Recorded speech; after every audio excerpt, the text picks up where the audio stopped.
পড়েন, রোজা করেন, হজ করেন, যাকাত দেন, এটা আমি বুঝলাম।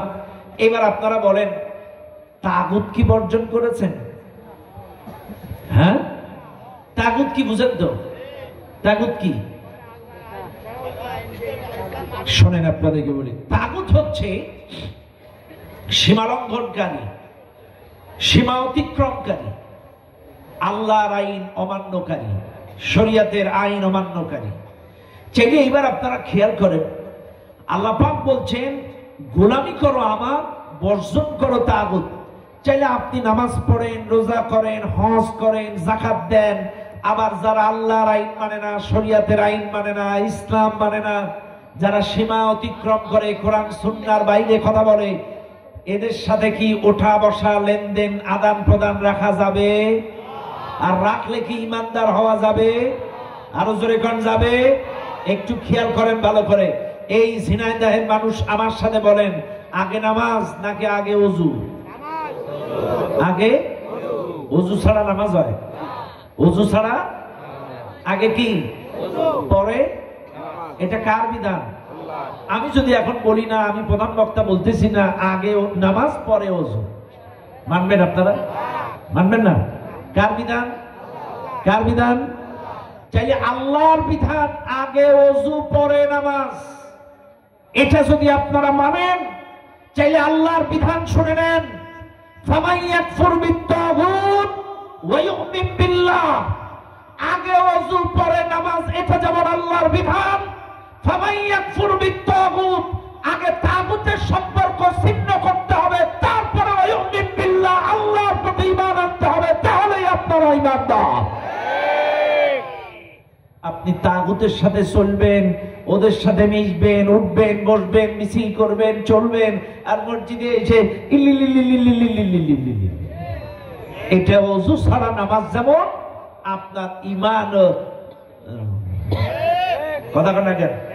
ওযু ছাড়া নামাজের কোনো দাম আছে? চাইলে যারা বলবে আমরা ঈমানদার, আবার তাগুতের সাথে উঠবে, বসবে, যারা শরীয়তের আইন মানে না, ইসলাম মানে না, কোরআন মানে না, আল্লাহ মানে না, নবী মানে না, মুহাম্মাদের সৈনিক, একথা স্বীকার করে না, এদের সাথে মুসলমানের ঈমানদারের কোনো সম্পর্ক না। ফামাইয়াকফুর বিত্তাগুত ওয়া ইউমিন বিল্লাহ, এরপর হচ্ছে আগে তাগুতকে তালাক দিতে হবে, অস্বীকার করতে হবে, এরপরে আল্লাহর প্রতি ঈমান আনতে হবে, তাহলেই আপনি আল্লাহর প্রতি ঈমান এনেছেন, এটা বোঝা যাবে। ও দুনিয়ার মানুষ, দুই নাম্বার হচ্ছে ওয়া মালায়েকা, দুই নাম্বার শর্ত। যদি আপনারা আল্লাহর দৃষ্টিতে ঈমানদার হতে চান, দুই নাম্বার শর্ত হলো আল্লাহর ফেরেশতাদের প্রতি ঈমান। আল্লাহর ফেরেশতাদের প্রতি আপনাদের ঈমান আছে না নাই? আছে, আছে, আছে। আল্লাহর ফেরেশতা আছে কথা বিশ্বাস হয়, আমাদের কাছে আসবে কথা বিশ্বাস হয়, আমাদের কাছে কবরে যাওয়ার পরেও আসবে কথা বিশ্বাস হয়, নবীদের কাছে আসছিল এটা বিশ্বাস হয়। শুনে নেন দুনিয়ার মানুষ, আল্লাহ পাক কিন্তু আপনাকে সৃষ্টি করেছেন, আমাকে সৃষ্টি করেছেন, ফেরেশতাও সৃষ্টি করেছেন। মানুষ আল্লাহর অবাধ্য হয়, মানুষ আল্লাহর অবাধ্য হয়, মানুষ আল্লাহর সঙ্গে নাফরমানি করে, কিন্তু আল্লাহর ফেরেশতারা কখনো আল্লাহর অবাধ্য হয় না। আল্লাহর ফেরেশতারা আল্লাহর কখনো অমান্য হয় না, অর্ডার অমান্য করে না।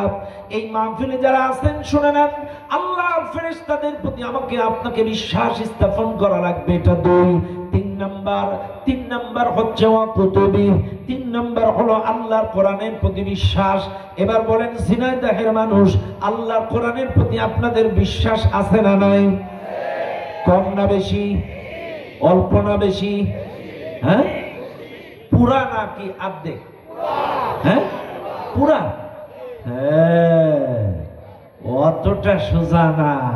পুরাটা কে কইছে আপনাদের? পুরাটা আপনাদের বিশ্বাস নাই। যদি পুরাটা বিশ্বাস হতো, এদেশের মানুষ কোরআনের আলোচনা শুনে কখনো বলতো না এটা রাজনীতির ওয়াজ। কথা বলেন।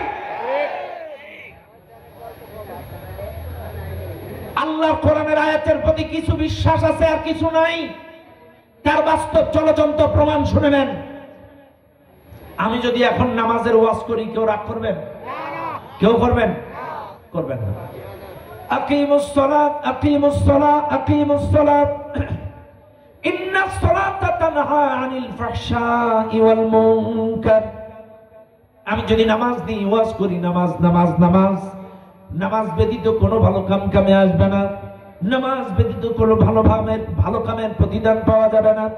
নামাজ নামাজ নামাজ, নামাজ নিয়ে যদি 2 ঘন্টা বয়ান করি, একটি দলের মতের পথে তরিকার লোক আমার পরে অসন্তুষ্ট হবে না।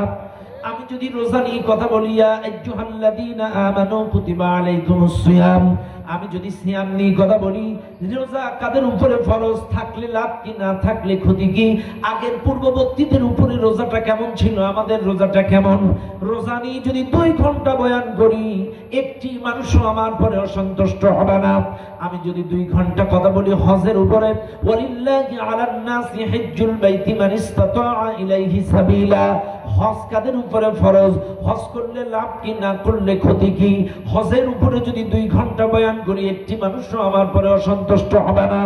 আমি যদি 2 ঘন্টা পর্দা নিয়ে কথা বলি, ওয়াকুল্লিল মুমিনাতি ইয়াগদুদনা মিন আবসারিহিন্না ওয়া ইয়াহফাজনা ফুরুজাহুন্না ওয়া লা ইউবদিনা যিনাতাহুন্না, আমি যদি পর্দার ব্যাপারে 2 ঘন্টা ওয়াজ করি, কোন দলের মতের পথে তরিকার লোক আমার পরে রাগ করবে না। আমি যদি 2 ঘন্টা কিয়ামতের ওয়াজ করি, ফালিয়াউমা লা তুজলামু নাফসুন শাইআন ওয়া লা তুজজাউনা ইল্লা মা কুনতুম তা'মালুন, এই কিয়ামতের ওয়াজ শুনে কোন একটা দলের লোক আমার পরে রাগ করবে না।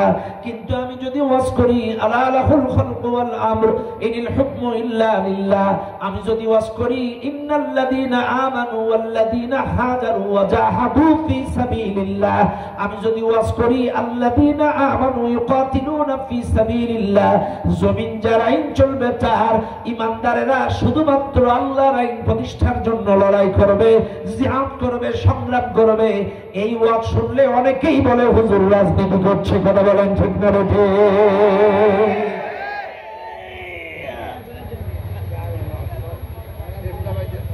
নামাজের ওয়াজ শুনলে রাগ করে না, রোজার ওয়াজ শুনলে রাগ করে না, হজের ওয়াজ শুনলে রাগ করে না, কবরের ওয়াজ শুনলে রাগ করে না, কিয়ামতের ওয়াজ শুনলে রাগ করে না। কিন্তু যখনই হুজুর জিহাদের ওয়াজ করে, আল্লাহর জমিনে আল্লাহর আইন কায়েম করতে হবে, এই ওয়াজ যখন করে অনেকে অসন্তুষ্ট হয়ে যায়। চাইলে বোঝা গেল ওর নামাজের আয়াতের প্রতি ঈমান আছে, রোজার আয়াতের প্রতি ঈমান আছে, কিন্তু জিহাদের উপরে আল্লাহর জমিনে আল্লাহর আইন প্রতিষ্ঠা করতে হবে, এই আয়াতের উপরে ঈমান নাই। এই জন্যই আল্লাহর আইন প্রতিষ্ঠার কথা বললে, আল্লাহর আইন কায়েমের কথা বললে, এক শ্রেণীর মানুষের গায়ে চুলকানি শুরু হয়ে যায়। আমি ওদের কাছে প্রশ্ন করি, ভাই তুই যে নামাজ পড়িস জান্নাতের আশায়, আরে ভাই তুই যে জান্নাতের আশা করিস, এই মাহফিলে যারা আছেন আপনারা বিভিন্ন দলের আছেন, একটা লোক বলেন তো জান্নাতে যেতে চান না, কে কে হাত তোলেন? জান্নাতে যেতে চান না এমন লোক নাই। আচ্ছা, জান্নাতে যেতে চান কারা কারা? হাত তোলেন।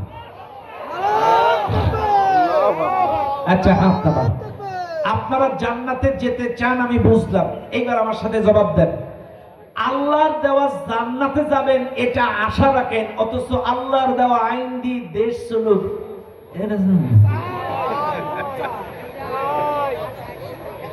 কত বড় নির্লজ্জ! তুই আল্লাহর দেওয়া জান্নাতে যাবি, তখন তোর লজ্জা লাগবে না? এখন আল্লাহর আইন প্রতিষ্ঠা করলে তোর গায়ে জ্বালা করে। হ্যাঁ, নির্লজ্জ পায়া, বের হয়ে যা আল্লাহর দুনিয়া থেকে। আল্লাহর দেওয়া জান্নাতে যাবা, আল্লাহর দেওয়া জান্নাতের আশা করো, অথচ আল্লাহর দেওয়া আইন এই জমিনে প্রতিষ্ঠিত হোক এটা চাও না। তোমার মতো নির্লজ্জকে আবার আল্লাহ কখনোই জান্নাত দেবে না, কখনোই দিবে না। আল্লাহর দেওয়া জান্নাতে যাবে, অথচ আইন মানবে না। নানির হাতে মুয়া আছে, চাইলে আমার গালে তুলে দিলেন। ইয়া আইয়ুহান নাস ফা'বুদু রাব্বাকুমুল্লাযী খালাকাকুম, গোলামি করো আমার, তোমাদেরকে সৃষ্টি করেছে আমি আল্লাহ।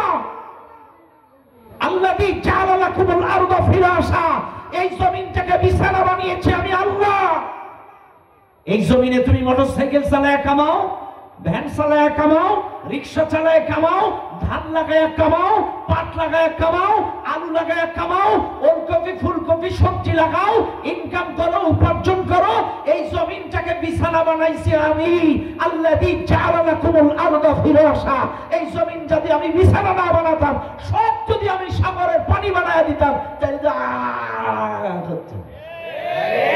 চাই এই জমিনটা বিছানা বানাইছি আমি, ওয়াস সামাআ বিনাআ, আসমানটাকে ছাদ বানিয়েছি আমি, ওয়া আমসালা মিনাস সামাঈ মাআ, আসমান থেকে বৃষ্টি বর্ষণ করে আমি, ফাআখরাজা বিহি মিনাস সামারাতি রিজকান লাকুম, এই জমিন থেকে ফসলের মাধ্যমে তোমাদের রিজিকের ব্যবস্থা করে আমি আল্লাহ। তাহলে জমিন আমার, তোমাদেরকে সৃষ্টি করলাম আমি। কি রে ভাই?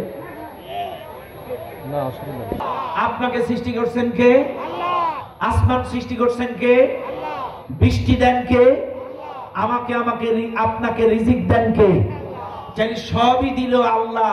এখন বলেন সেই আল্লাহর আইন মানা লাগবে? লাগবে। এবার আমার সাথে বলেন, এই কোরআনের প্রত্যেকটা আয়াতের প্রতি ঈমান থাকা লাগবে? হ্যাঁ, কিরকম? এক কথাই বলে দেই, এই দেশের মেডিকেল ফার্মেসিতে যেমন সব রোগের মেডিসিন থাকে, জ্বর, সর্দি, আমাশা, কাশি, পেট ব্যথা, মাথা মাথা, কোলেস্টেরল, অ্যান্টিবায়োটিক, সব রকম মেডিসিন থাকে। যখন যেই রোগী যায় তখন তাকে সেই ট্রিটমেন্ট দিয়ে ছেড়ে দেয়। এটা যেমন বাস্তব, ঠিক এটাও বাস্তব। শুনে নেন, একজন ইমানদার, যে লোকটা নিজেকে ইমানদার দাবি করবে, এই লোকটার ফার্মেসিতে আল্লাহর কোরআনে 6666টি আয়াতের কমার বেশি, প্রত্যেকটা আয়াতের ঈমান থাকা লাগবে। যখন নামাজের আয়াত আসবে তখন নামাজ, যখন রোজা তখন রোজা, যখন হজ তখন হজ, যখন জিকির তখন জিকির, আর যখন আল্লাহর আইন প্রতিষ্ঠার সময় আসবে তখন ঝাঁপিয়ে পড়তে হবে আল্লাহর কোরআনের প্রতি ঈমান এনে আল্লাহর আইন আল্লাহর জমিনে প্রতিষ্ঠার চেষ্টা করতে হবে। কথা বলেন ঠিক না? বলে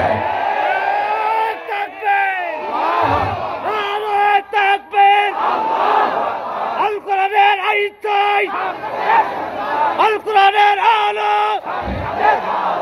ইসলামের শত্রুরা, আগামীর বাংলাদেশ, আল কোরআনের আলো। কথা বলেন ঠিক না? ঠিক। তাহলে আমাকে আপনাকে মনে রাখতে হবে, কোরআনের কিছু মানবো কিছু মানবো না তা হবে না। আল্লাহর কোরআনের প্রত্যেকটা আয়াতের প্রতি আমাদের ঈমান থাকা লাগবে। লাগবে, হ্যাঁ, মনে থাকে যেন কথাটা। কিছু মানবো কিছু মানবো না তা হবে না, প্রত্যেকটা আয়াত আমাদেরকে বিশ্বাস করা লাগবে। ব্যাস, চাই আল্লাহর কোরআনের প্রতি ঈমান। এটা 3 নাম্বার পয়েন্ট। এবার আসেন 4 নাম্বার পয়েন্ট, ওয়া রাসূলি, আল্লাহর রাসূলের প্রতি ঈমান।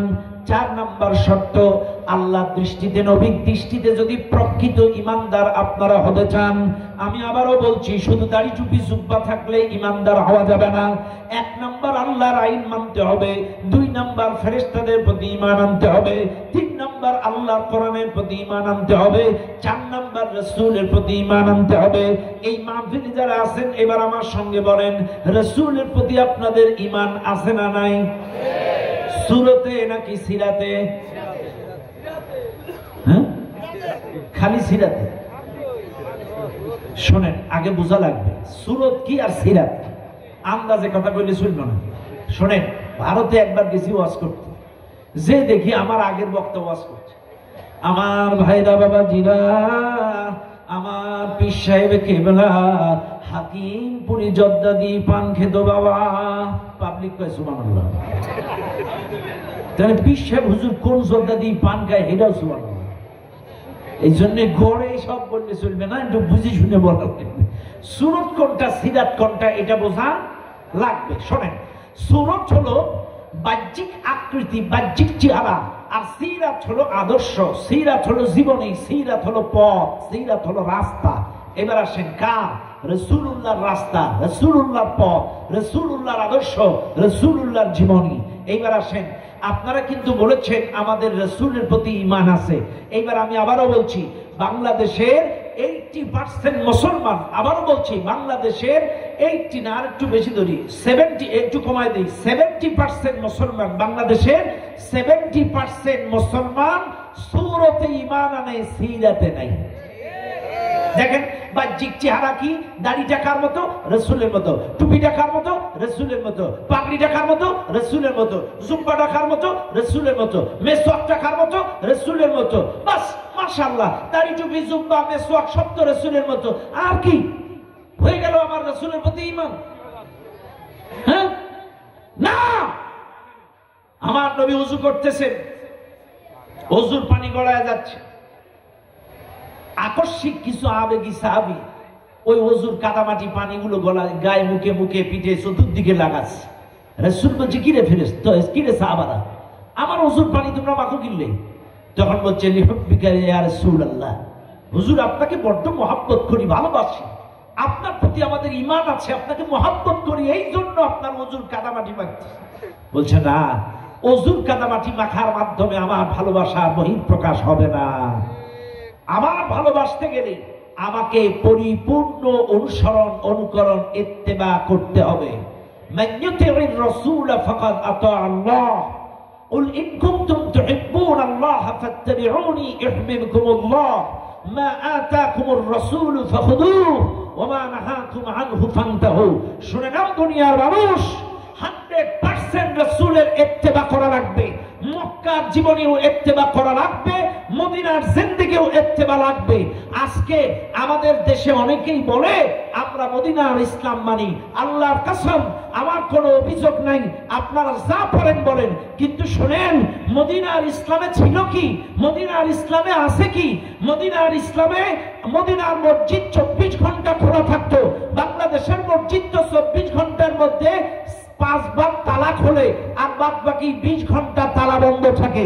5 বার তালা খোলে, 20 ঘন্টা তালা দেওয়া থাকে, অর্থাৎ 24 ঘন্টায় 4 ঘন্টা খোলা, 20 ঘন্টা তালা। কিন্তু মদিনার মসজিদ 24 ঘন্টায় খোলা। মদিনার মসজিদে আহলে সুফফাদের কোরআনের ট্রেনিং হয়েছে, মদিনার মসজিদে সামরিক ট্রেনিং হয়েছে, মদিনার মসজিদে বিচারের রায় দিয়েছে, মদিনার মসজিদে বিয়ে শাদী হয়েছে, মদিনার মসজিদে নারী পুরুষ নামাজ পড়েছে, বাচ্চারা নামাজ পড়েছে, মদিনার মসজিদে আল্লাহর রাসূল মদিনার মসজিদে বসে গোটা মদিনা পরিচালনা করেছে। আর আজ আপনারা বলবেন মদিনার ইসলাম মানি, অথচ মসজিদের মধ্যে রাসূল কোরআন চলতে দিবেন না, এটা মসজিদের প্রতি ঈমান বলে না। মদিনার প্রতি ইসলাম, মদিনার ইসলাম আমরা মানি, অথচ মদিনার মসজিদে দারসুল কোরআন হয়েছে, আহলে সুফফাদের কোরআন ট্রেনিং হয়েছে, বিচার হয়েছে, মদিনার মসজিদের দেশ পরিচালনা হয়েছে, অথচ আমাদের মসজিদে দারসুল কোরআন চলবে না, মসজিদের মধ্যে মিটিং চলে।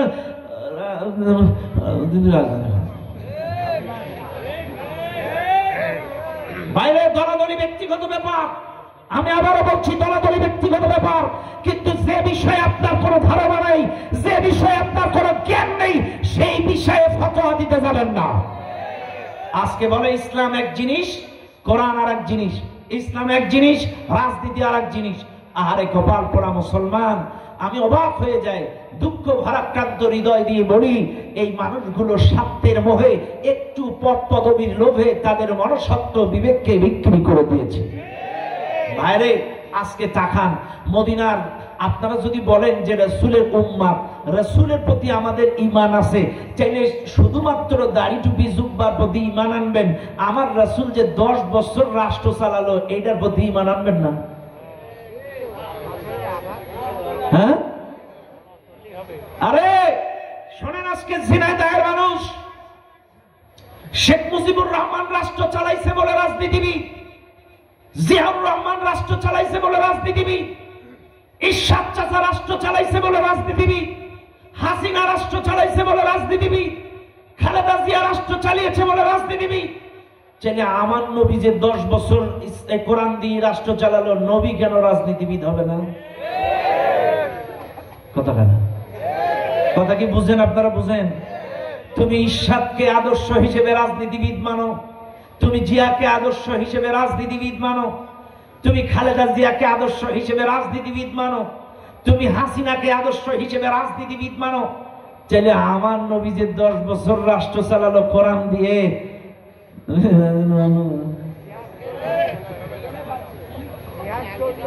হ্যাঁ, তাহলে নবীর দাড়ির প্রতি ঈমান আছে, টুপির প্রতি ঈমান আছে, জুব্বার প্রতি ঈমান আছে, মেসওয়াক নবী যে কোরআন দিয়ে দেশ চালাইছে, আপনি রাসূলের উম্মত হতে পারেন না। আপনি যার সৈনিক তার উম্মত দাবি করবেন, রাসূলের উম্মত দাবি করতে পারেন না। কিসের রাসূলের উম্মত আপনি? হ্যাঁ, আপনি রাসূলের প্রতি যদি ঈমান আনবেন, শুনে নেন আপনাদেরকে বলছি, রাসূলের প্রতি যদি ঈমান আনেন, চাইলে শুনে নেন আপনাদেরকে বলছি, ও দুনিয়ার মানুষ, রাষ্ট্র চালানোর মূলনীতিকে রাজনীতি বলে, রাজার নীতিমালাকে রাজনীতি বলে। রাজনীতি শোনেন, আপনাদেরকে একটু বোঝায়। ও ভাই, আমার রাসূলের চাচা মারা গেল 50তম বৎসরে। আমার রাসূল 40-এ নবুয়তি পাইছে, 40 থেকে দাওয়াতি কাজ করছে। কেউ নবীর গায়ে একটা ফুলের টোকাও 50 বছরে মানে নাই। খেয়াল করেন, নবুয়তির প্রথম 10 বছরে নবীকে গালি দিছে, জাদুকর, পাগলা, গণক ঠাকুর কইছে, কিন্তু একটা আসরও নবীর গায়ে কাফেররা দেয় নাই। কেন দেয় নাই?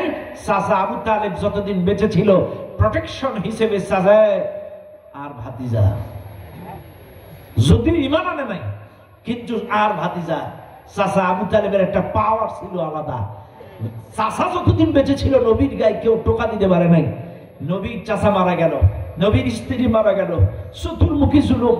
কাফেররা রাসূলের গায়ে আঘাত করা শুরু করলো, নবীর গলায় কাপড় দিয়ে টানার চেষ্টা শুরু করলো, নবীকে গর্তে ফেলে মারার চেষ্টা করলো, নবীর মাথার মধ্যে উটের পচা নাড়ি ভুড়ি চাপায়া দিল, রাসূলকে চতুর্মুখী জুলুম নির্যাতন চালানো শুরু করলো। এবার 52তম বৎসর, আমার রাসূলকে আর 1 বৎসর পরে আল্লাহ পাক মদিনায় নিয়ে যাবেন হিজরত করে। আর রাসূলকে মদিনায় নিয়ে যাওয়ার পরে তাকে প্রেসিডেন্ট বানাবেন। আমার রাসূলের তো দেশ চালানোর কোনো অভিজ্ঞতা নাই, রাষ্ট্র চালানোর কোনো দক্ষতা যোগ্যতা রাসূলের নাই। তাহলে কি করা যায়? চাচা নাই, বউ নাই, সাহাবাদের উপরে নির্যাতন, নবীর উপরে নির্যাতন, চতুর্মুখী নির্যাতন। আবার কিছুদিন পরে তাকে মক্কা থেকে মদিনায় নিয়ে যেয়ে প্রেসিডেন্ট বানাবেন। এখন দেশ চালানোর কোনো দক্ষতাও তার নাই। আমার আল্লাহ 52তম বৎসরে রাসূলকে মেরাজে নিয়ে গেলেন। রাসূলকে মেরাজে নিয়ে রাষ্ট্র চালানোর মূল নীতি সূরা বনী ইসরাঈলের 14 দফা কর্মসূচি আমার রাসূলকে শিক্ষা দিলেন। সুবহানাল্লাহ বলবেন না? 14 দফা কর্মসূচি আমার রাসূলকে শিক্ষা দিলেন। আমার রাসূল মেরাজ থেকে আসলেন, 1 বছর পরে হিজরত করে মদিনায় গেলেন। উহুদ, বদর, খন্দক লড়াই করে এই চেয়ারে যখন বসলেন, এই চেয়ারে বসে আমার রাসূল ছিলেন সৎ ব্যক্তি। আমি আবারও বলছি, মক্কার কাফেররা পাগলা বলেছে, জাদুকর বলেছে, গণক ঠাকুর বলেছে, কিন্তু কখনো নীতিভ্রষ্ট বলতে পারে নাই, মিথ্যাবাদী বলতে পারে নাই, চরিত্রহীন বলতে পারে নাই। আমার নবী মক্কার সবচেয়ে ভালো মানুষ। মুহাম্মদ তুমি আল আমিন, মুহাম্মদ তুমি সাদিক, তুমি সত্যবাদী, তুমি বিশ্বস্ত, তুমি মক্কার সবচেয়ে ভালো মানুষ, তুমি মক্কার আমানতদার। চাইলে এই আমানতদার ব্যক্তি, এই সত্যবাদী ব্যক্তি, এই ভালো ব্যক্তিটা বসলো চেয়ারে, সাথে বসালো কোরআনের আইন। চাইলে দুটোর মিশ্রণে মদিনা হয়ে গেল সোনার মদিনা। আমি আবারও বলছি, আমরা যে স্লোগান দেই, সব ব্যক্তি আল্লাহর আইন চায়, সব ব্যক্তি শাসন চায়। কেন? কারণ আমার নবী ছিলেন সৎ, সাথে চালু হলো কোরআনের আইন। এজন্যই বলি, সৎ লোকের শাসন চাই। কথা বলে না কেন? চাইলে আমার নবী বসলো চেয়ারে, সাথে কোরআনের আইন। মদিনা হয়ে গেল সোনার মদিনা। বাইরে দুটোটাই লাগবে, একটা ছাড়া আর একটা চলবে না। লোকটা সৎ কিন্তু আইন নাই। কথা না? লোকটা সৎ কিন্তু আইন নাই, একই করবে। কোন আমাদের যে আফম খালিদ হাসান, আমাদের যে উপদেষ্টা, লোকটা কি খারাপ নাকি? কথা বল না, লোকটা খারাপ কিন্তু আইন নাই। কি নাই? আইন নাই। কেমনে কি করবে? সিন্ডিকেট সিন্ডিকেট সিন্ডিকেট, ওমরার দাম বেশি, হজের দাম বেশি। এখন এই মোল্লা পড়ছে বিপদে, কারণ কি নাই? আইন নাই। কিন্তু লোকটা সৎ, উনি কখনোই এই ধর্ম উপদেষ্টা হিসেবে বাংলাদেশে কোনো উন্নয়ন করতে সেই রকম কায়দায় পারবে না, কারণ লোক সৎ হলে চলবে না, সাথে লাগবে কি? আইন। চাইলে আমার নবী ছিলেন সৎ, আর সাথে বসলো কোরআনের আইন। এই দুটোর মিশ্রণে সোনার মদিনায় রূপান্তরিত হয়ে গেল। আজকে বাংলাদেশের মানুষ শুনে নেন, আজকে আপনারা বলেন এই হুজুরদের চেয়ারের লোক, ক্ষমতার লোক। আরে ভাই, আমার নবী যদি চেয়ারে বসতে পারে, আবু বকর যদি চেয়ারে বসতে পারে, ওমর যদি চেয়ারে বসতে পারে, আলী যদি চেয়ারে বসতে পারে, হুজুররা বসলে দোষ কোন জায়গায়? আন্দাজ পাও না। কথা কান্না কেন? কথা কান্না কেন? শুনে নেন, আপনাদেরকে বলি স্পষ্ট ভাষায় শুনে নেন, চেয়ার ছাড়া আমার নবী সমাজ পরিবর্তন করতে পারেনি। 13টা বছরে 88টা সূরা দিয়ে মক্কায় দাওয়াতি কাজ করেছে। শিরক বন্ধ করার, কুফরি বন্ধ করার, বিদআত বন্ধ করার, আধিপত্য বিস্তার বন্ধ করার, দখলবাজি বন্ধ করার, জিনা বন্ধ করার, ধর্ষণ বন্ধ করার পারে নাই। 13 বছরে 88টা সূরা দিয়ে মক্কা পরিবর্তন করতে পারে নাই। কিন্তু যখনই তিনি হিজরত করে মদিনায় গেলেন, যখন উহুদ বদর খন্দক লড়াই করে চেয়ারে বসলেন, এই কোরআনের আইন দিয়ে যখন শাসন করলেন, অটোমেটিকলি সমাজ পরিবর্তন হয়ে গেল। চাইলে এখান থেকে স্পষ্ট বোঝা যায় চেয়ার ছাড়া সমাজ পরিবর্তন হয় না। 52-54 বছরে চেয়ার পরিবর্তন হয়েছে, কিন্তু সব ব্যক্তি আর আল্লাহর আইন ছিল না। এই জন্য ওই চেয়ারে যে কয়জন ছিল সমাজ পরিবর্তন করতে পারে নাই। যদি ওই চেয়ারে সব ব্যক্তি আর আল্লাহর কোরআনের আইন বসে, সে যে কোনো দলের হতে পারে, হোক না এনসিপি, হোক না জাতীয়বাদী, হোক না এনসিপি, হোক না সে জামাতের, হোক না সে চরমনা, হোক না সে বিএনপি, কিন্তু লোকটা যদি সৎ হয় আর আল্লাহর কোরআনের আইন যদি চালু করে, অটোমেটিকলি সোনার বাংলাদেশ সোনায় রূপান্তরিত হয়ে যাবে। চেয়ার ছাড়া সমাজ পরিবর্তন হয়নি, হবেও না। এটাও চেয়ার, ইউনূস চাচারটাও চেয়ার। কথা কানা? এটাও চেয়ার, ইউনূস চাচারটাও চেয়ার। এই চেয়ারে বসে যদি আমি ওয়াজ করি, বাবা চুরি করবেন না, চুরি করবেন না, চুরি করা হারাম, আমার যুদ্ধই ওয়াজ শেষে থাকবে না। কথা থাকবে না। কিন্তু ইউনূস চাচা যদি একবার বলে, এই চেয়ারে বসে সর্বসম্মতিক্রমে আজকে আইন পাশ করলাম, আগামীকাল থেকে যেটাই চুরি করবে তার হাত কাটা, বলেন তো কার ওয়াজ কাজে লাগবে? ইউনূস চাচারটাই কাজে লাগবে। যদিও দাড়ি নেই, গলায় সুরও নেই, কিন্তু ওয়াজ কাজে লাগবে চাচারটা। কারণ এই চেয়ারের পাওয়ার নেই, ওই চেয়ারের পাওয়ার আছে। এই জন্য চেয়ার ছাড়া সমাজ পরিবর্তন হবে। চাইলে আল্লাহর আইন চাই। এইবার বলেন, রাসূলের প্রতি কি ঈমান আছে? আছে। আমাদের নেতাকে মুহাম্মদ, নেতাকে আমি আবারও বলছি, আমাদের নেতা মুহাম্মদুর রাসূলুল্লাহ সাল্লাল্লাহু আলাইহি ওয়াসাল্লাম আমাদের নেতা। আপনারা তো স্লোগান দেন না, আমরা সবাই রাসূল সেনা। রাগ করেন না, কথাটা বুঝবেন। কিন্তু যখন ইসরাইল লাগে আমাদের পেছনে, যখন কোন নাস্তিক লাগে আমার নবীর পেছনে, যখন তসলিমা নাসরিন লাগে আমার নবীর পেছনে, আসাদ নূর যখন লাগে আমার নবীর পেছনে, নাস্তিকরা যখন আমার নবীকে নিয়ে ব্যঙ্গ করে, তখন কে কোন দলের আমরা এটা দেখি না, রাজপথে স্লোগান দেই, আমরা সবাই রাসূল সেনা, ভয় করি না, বুলেট বোমা। কথা বলেন, বলেন, বলেন।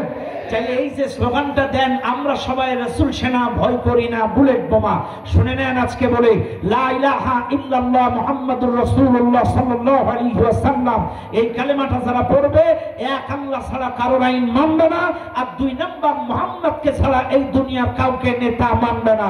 এবার আপনারা বলবেন, হুজুর মুহাম্মদ ছাড়া যদি কাউকে নেতা না মানি, চাইলে সামনে তো ইলেকশন।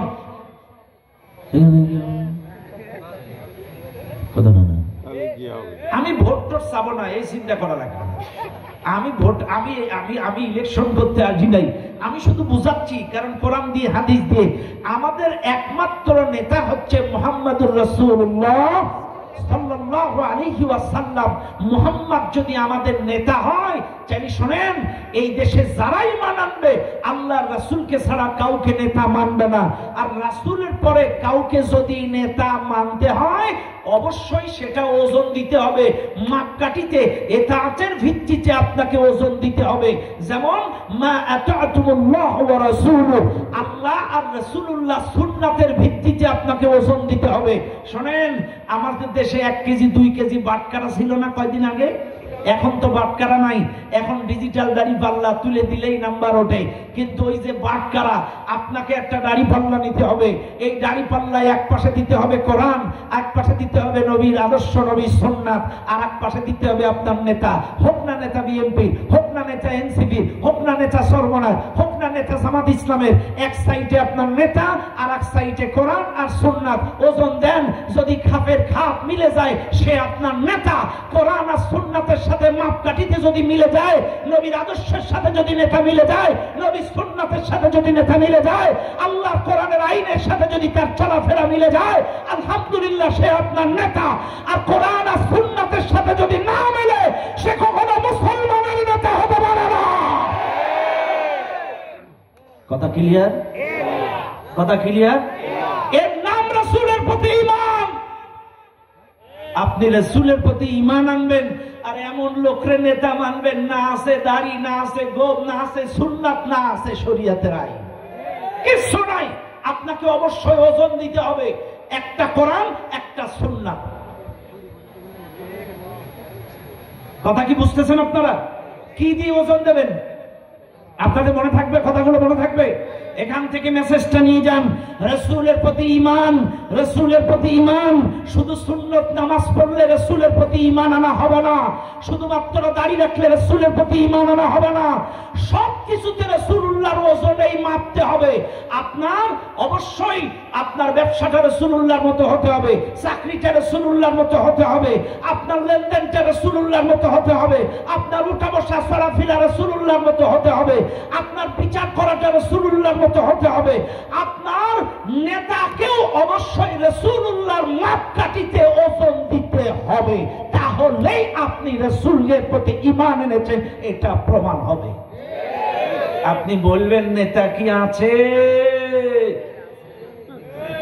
সেরাকালি? শুনেন, যদি কোন ঈমানদার কোন ফাসিকের পক্ষে মিথ্যা স্লোগান দেয়